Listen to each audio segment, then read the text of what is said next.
Hello student, मैं शिवानी सोलन आपका welcome करती हूँ आपके अपने यूट्यूब चैनल एसएससी बुलेट पर।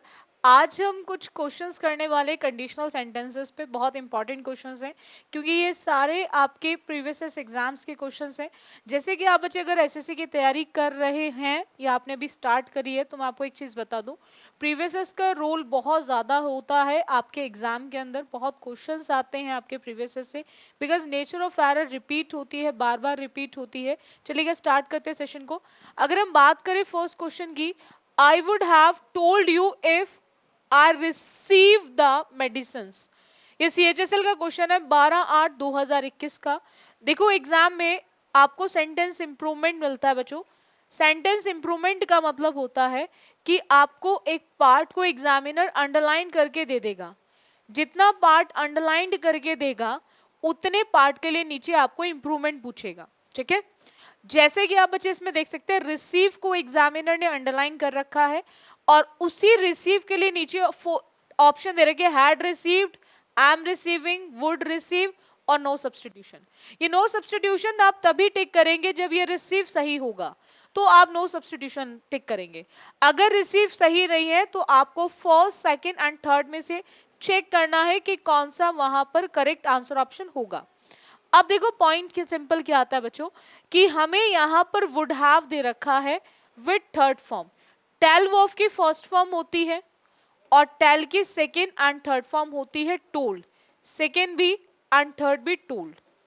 अब हम जानते हैं कि ग्रामर में जहां पर भी हैज आएगा और हैव आएगा या फिर हैड आएगा, आपको ध्यान रखना है हैज का यूज सिंगुलर के साथ होता है और हैव का यूज प्लूरल के साथ होता है।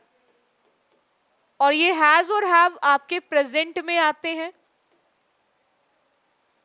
और पास्ट के केस में आप यूज करते हैं हैड, सिंगुलर के साथ भी और प्लूरल के साथ भी।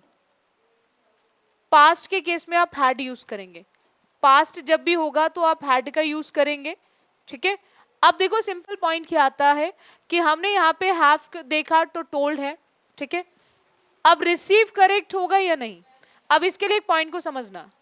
रिसीव है वर्ब की फर्स्ट फॉर्म और ग्रामर में जो फर्स्ट फॉर्म होती है बच्चों, ग्रामर में जो ये फर्स्ट फॉर्म होती है ये यूज होती है आपके प्लूरल सब्जेक्ट के साथ और फर्स्ट फॉर्म में एस और एस ये यूज होती है आपके सिंगुलर सब्जेक्ट के साथ और ये दोनों का यूज होता है आपके प्रेजेंट टेंस में। ये दोनों का यूज होता है आपके प्रेजेंट के इंडेफिनिट में। अब आप बच्चे एक चीज ध्यान रखेंगे, यहां पर वुड मतलब पास्ट और हैव लग के वो परफेक्ट फॉर्म बन गई। तो जब हम पास्ट की बात कर रहे हैं तो क्या हम इसको प्रेजेंट में यूज करेंगे, क्योंकि जहां पर भी इफ, अनलेस, अनटिल आएगा ये कंडीशनल वर्ड होगा और ये कंडीशनल वर्ड आपके इस क्लॉज को क्या बनाएगा, कंडीशनल क्लॉज। अब जहां पर भी आप कंडीशनल वर्ड को देखेंगे तो जैसा कंडीशनल क्लॉज होगा वैसा ही मेन होगा। तो मेन आपको किस में दे रखा है, पास्ट परफेक्ट में दे रखा है वुड हैव के साथ। तो डेफिनेटली हम यहाँ पर प्रेजेंट का यूज नहीं करेंगे, हम यहाँ पर यूज करेंगे पास्ट परफेक्ट का। किसका यूज करेंगे, पास्ट परफेक्ट का। और पास्ट परफेक्ट के केस में आपको ध्यान रखना है आप यूज करेंगे हैड और ग्रामर में जहां पर भी हैज, हैव और हैड आता है वो लेकर आएगा आपकी वर्ब की थर्ड फॉर्म। तो यहां पर आप हैड के साथ यूज करेंगे वर्ब की थर्ड फॉर्म। तो यहां पर देखो आप आई एम रिसीविंग खत्म क्योंकि ये प्रेजेंट को बताता है और वुड रिसीव इसलिए नहीं आ सकता क्योंकि दोनों क्लॉजेस में हम कभी भी वुड का यूज नहीं करते। हम उस क्लॉज में वुड कभी नहीं लगाते जहां पर कंडीशनल वर्ड होगा, तो यहां पर वुड का यूज भी नहीं होगा। ठीक है, नो सब्सटीट्यूशन इसलिए नहीं हो सकता क्योंकि फर्स्ट फॉर्म आपके प्रेजेंट केस को बताती है, तो इसलिए हम फर्स्ट फॉर्म का यूज नहीं करेंगे। तो एक ही ऑप्शन बचा है दैट इज हैड रिसीव्ड। तो had received is the correct answer option. I hope आपको हर एक पॉइंट क्लियर हुआ होगा, हमने क्यों फर्स्ट को लगाया है आपको समझ आ गया होगा। हर एक पॉइंट के ना जो भी मैं आपको समझाती हूँ इनके स्क्रीनशॉट ले लिया करो, चीज़ों को समझा करो। आपको इतना डिटेल में इसीलिए समझाया जाता है ताकि आपका कोई भी पॉइंट छूटे ना। चलो नेक्स्ट क्वेश्चन बनाते हैं। ये सीजीएल मेंस का क्वेश्चन है 8/8/2022 का। If I was you I would not lose temper in this situation. देखो ये स्पॉट द एरर का क्वेश्चन है, अभी इंप्रूवमेंट देखा, ये स्पॉट द एरर है। आप देख सकते हो एग्जामिनर ने आपको ब्रेक करके दे रखा है सेंटेंस को 4 पार्ट्स में, आपको चेक करना है। अब उसने ये क्लियर कर दिया है कि सेंटेंस एरर फ्री नहीं है क्योंकि उसने नो एरर ऑप्शन नहीं बनाया। उसने ये क्लियर कर दिया है कि किसी ना किसी पार्ट में एरर है ही है। तो अब आपको चेक करना है किस पार्ट में एरर है, जो इस पार्ट में एरर होगी वही आपका आंसर ऑप्शन बन जाएगा। अब देखो यहाँ पे पॉइंट क्या है, वॉज के साथ क्या दे रखा है, यू यानी कि प्रोनाउन। जब भी आपको वॉज के साथ वर्ब ना मिले तो आप उसको समझ लो इंग्लिश में उसको बीइंग बोलते हैं। क्या बोलते हैं इंग्लिश में, बीइंग। और जब भी पास्ट में बीइंग का केस होगा, ठीक है, तो वहां पर आपका सब्जेक्ट चाहे सिंगुलर हो या फिर प्लूरल हो, आप इन दोनों के साथ जो यूज करेंगे वो वर्ब का यूज करेंगे। अब आपके माइंड में डाउट जरूर होगा कि हमने तो स्कूल में कभी पढ़ा था, वो क्या पढ़ा था, हमने पढ़ा था कि वॉज का यूज तो वहां होगा जहां सब्जेक्ट सिंगुलर होगा, और आप कह रहे हो दोनों के साथ वर्ब का यूज करना है। हमने पढ़ा था वर्ब का यूज वहां होगा जहां सब्जेक्ट प्लूरल होगा। तो आपने अगर ऐसा पढ़ा था तो ये गलत नहीं पढ़ा था, ये सही पढ़ा था, लेकिन ये वहां होगा जहां आप किसी एक्शन की बात करेंगे। ये वहां होगा जहां आप किसी एक्शन की बात करेंगे, बट यहां पर कोई भी एक्शन नहीं है, यहां पर कोई भी एक्शन नहीं है। हम यहां पर यू की बात कर रहे हैं, हम यहां पर किसकी बात कर रहे हैं, यू की। तो यू के केस में हमें ये क्लियर हो रहा है ये हमारा एक्शन नहीं है, कोई काम नहीं है, क्योंकि यहां पर जब वर्ब नहीं होती तो ये किसका काम करेगा, मेन वर्ब का। जब पीछे वर्ब नहीं होती तो ये किसका काम करेगा, मेन वर्ब का। तो मेन वर्ब के केस को हम इसको बीइंग बोलते हैं, और बीइंग में सिंगुलर हो या प्लूरल हो सबके साथ क्या आएगा, वर्ब। सबके साथ बच्चों क्या आएगा, वर्ब। तो यहाँ पर हम लोग वॉज की जगह क्या लिखेंगे, वर्ब। जब भी पास्ट में हाइपोथेटिकल सेंटेंसेस की बात की जाती है जो कंप्लीटली बेस्ड ऑन इमेजिनेशन होते हैं, मैं तुम्हारी जगह हूं नहीं, मैं सिर्फ इमेजिन कर रही हूं, ठीक है, होती तो शायद मैं अपना आपा खोती नहीं, ऐसे सिचुएशन में शायद मैं अपने आपे को खोती नहीं, ठीक है। तो यहाँ पर मैं आपकी जगह हूं नहीं, मैं सिर्फ इमेजिन कर रही हूँ। ये बिल्कुल ऐसा है कि आप कहो अगर मैं इंडिया का पीएम होता तो आज इतनी बेरोजगारी ना होती, तो आप इंडिया के पीएम है नहीं, ऐसा सिर्फ इमेजिन कर रहे हैं। हाइपोथेटिकल सेंटेंसेस होते हैं, इनको बोलते हैं हम। और हाइपोथेटिकल सेंटेंसेस के अंदर आपको ध्यान रखना है सब्जेक्ट चाहे सिंगुलर दिया हो या फिर आपको प्लूरल दिया हो, आप हमेशा जो यूज करेंगे वो वर्ब का यूज करेंगे। पॉइंट क्लियर हो गया, चलेगा। नेक्स्ट आते हैं क्वेश्चन पे। नेक्स्ट क्वेश्चन देखो, अगेन सीजीएल मेंस का क्वेश्चन है 3/2/2022 का। This lock will not open unless you don't use the correct code. आपको चेक करना है डोंट यूज करेक्ट है या नहीं। इसके लिए केवल डोंट यूज से आप आंसर नहीं निकाल सकते, डेफिनेटली थोड़ा सा पहले सेंटेंस को पढ़ना पड़ेगा। थोड़ा सा पहले क्या दे दिया, अनलेस। अनलेस की बच्चों बात करें, अनलेस एक आपका एक नेगेटिव वर्ड होता है जो अपने आप में ना नहीं होता है, और ये नेगेटिव वर्ड होने की वजह से ये अपने साथ कभी भी नॉट को लेकर नहीं आता। मैंने आपसे बोला आप तब तक पास नहीं हो सकते जब तक आप वर्क हार्ड नहीं करते, कठिन परिश्रम नहीं करते। तो यहाँ पर एक कंडीशन की बात हो रही है, तो यहाँ पर एक अनलेस क्या है, अपने आप में बोलने में आएगा जब तक मेहनत नहीं करोगे, नहीं बोलने में आएगा, बट हम इसके साथ नहीं नॉट का यूज नहीं करते क्योंकि इसका मतलब ही नहीं होता है। तो यहाँ पर आपको ध्यान रखना अनलेस, अनलेस वाले केस में नॉट का यूज नहीं होगा।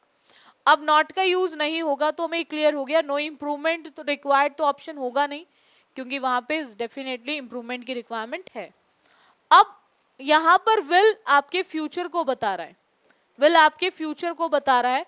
तो फ्यूचर के केस में हम कभी भी कंडीशनल में, क्योंकि ये कंडीशनल वर्ड है अनलेस, और जहां पे भी कंडीशनल वर्ड होगा वो आपका कंडीशनल क्लॉज होगा। तो ऐसा कभी नहीं होगा कि एक फ्यूचर में है सिंपल और एक में पास्ट में आ रहा है, क्योंकि डिड जो है वर्ब की सेकेंड फॉर्म पास्ट है, तो पास्ट का यूज नहीं होगा। अब हम आर यूजिंग का यूज इसलिए नहीं करेंगे क्योंकि यहाँ पे एक्शन प्रोग्रेस में नहीं है, क्योंकि जो है उसी के साथ रिप्लेस करेंगे, तो वो प्रेजेंट इंडेफिनिट है। तो प्रेजेंट इंडेफिनिट के अंदर हम सिंपल सेंटेंस में यूज करते हैं वर्ब की फर्स्ट फॉर्म, तो इसलिए हम आर यूजिंग का यूज भी नहीं करेंगे। इस पॉइंट को आप बच्चे समझ लेना, जब भी आपका सेंटेंस प्रेजेंट इंडेफिनिट के अंदर, अगर आपका सेंटेंस अफर्मेटिव होता है प्रेजेंट इंडेफिनिट में, जब भी बच्चों आपका सेंटेंस अफर्मेटिव होता है, तो अफर्मेटिव सेंटेंस के अंदर आप बच्चे ध्यान रखेंगे, आप सिंगुलर सब्जेक्ट के साथ आप यूज करते हैं वर्ब की फर्स्ट फॉर्म में एस और ईएस, और प्लुरल सब्जेक्ट के साथ आप यूज करते हैं वर्ब की फर्स्ट फॉर्म। लेकिन अगर आपको सेंटेंस नेगेटिव मिलता है या फिर आपको सेंटेंस इंटेरोगेटिव मिलता है, तो वहां पर आप बच्चे ध्यान रखेंगे, आप यूज करेंगे सिंगुलर सब्जेक्ट्स के साथ, आप यूज करेंगे सिंगुलर सब्जेक्ट के साथ डज, और आप यूज करेंगे प्लुरल सब्जेक्ट्स के साथ डू। और जहां पे भी डू और डज आते हैं तो ये लेकर आते हैं वर्ब की फर्स्ट फॉर्म। बस नेगेटिव में नॉट आता है और इंटेरोगेटिव में ये डू और डज बिफोर सब्जेक्ट आ जाते हैं। तो जब ये नॉट हटेगा तो हमें क्लियर है, तो डू भी यूज नहीं होगा। तो उसको अफर्मेटिव बनाने के लिए हमें वहां पर सब्जेक्ट कैसा दिया है, प्लुरल, तो हमें यूज करनी है वर्ब की फर्स्ट फॉर्म, तो इसीलिए हम वहां पे यूज करेंगे, हम आर यूजिंग का यूज नहीं करेंगे। इतना क्लियर हुआ पॉइंट? सभी को क्लियर है? आई थिंक आपको हर एक पॉइंट क्लियर होता चल रहा होगा, और होना भी चाहिए। मैं आपको हर एक ऑप्शन को एक्सप्लेन करती हूँ, क्यों एक्सप्लेन करती हूँ, ताकि कोई भी डाउट की गुंजाइश ना बचे। बाकी आपकी क्लासेस लाइव चल रही है, रेगुलर है, मंडे टू फ्राइडे आप रेगुलर क्लासेस लीजिए लाइव, ठीक है, चलेगा। नेक्स्ट आते हैं, पॉइंट क्या है, had you not interfering in my affairs I would have been in the US now. ये क्वेश्चन आपके एसएससी सीएचएसएल का है, 9/8/2021 का। आपको चेक करना है कि क्या यहां पर had you not interfering correct है या नहीं। तो आप बच्चे एक चीज समझ लो, ग्रामर में जहां पर भी हैज मिले, जहां पर भी हैव मिले, जहां पर भी हैड मिले, ये तीन ऐसे केस हैं, चाहे हैज वुड हैव फॉर्म में मिले, कुड हैव फॉर्म में मिले, माइट हैव फॉर्म में मिले, मस्ट हैव फॉर्म में मिले, मतलब जहां पर भी हैज, हैव और हैड वर्ड लिखा हुआ आ जाए ना, तो वहां ध्यान रखना पूरी ग्रामर में सिर्फ एक ही वर्ब आती है, वो आती है वर्ब की थर्ड फॉर्म। डायरेक्ट क्वेश्चन आता है, हमने हैड के साथ कभी भी आईएनजी का यूज नहीं करना, हैड के साथ हमेशा थर्ड फॉर्म आती है, और हैड के साथ थर्ड फॉर्म हमारी इंटरफेयर्ड आएगी, बाकी हम किसी को रिप्लेस नहीं करेंगे। हम टेंस को चेंज नहीं करते, हम इसलिए नहीं करते भाई यहाँ पे वुड हैव बीन आ रहा है और हैव वुड के साथ आ रहा है, तो वो परफेक्ट को बता रहा है पास्ट के, तो इसीलिए हमें प्रेजेंट का यूज नहीं कर सकते। दूसरा, was you not interfere, was के साथ दो ही वर्ब आते हैं, या तो आईएनजी आएगी या फिर थर्ड फॉर्म आएगी, तो हम यहाँ पर वॉज का यूज भी नहीं कर सकते। ये कंडीशन 3 है इन कंडीशनल सेंटेंसेस, जहां पर आपको कंडीशनल क्लॉज मिलेगा पास्ट परफेक्ट में, और मेन क्लॉज में आप वुड, शुड, कुड, माइट के साथ लगाएंगे वर्ब की थर्ड फॉर्म विद हैव, ठीक है, ध्यान रखेंगे। नेक्स्ट आते हैं, नेक्स्ट क्वेश्चन आता है, ये सीजीएल प्री का क्वेश्चन है 20/8/2021 का।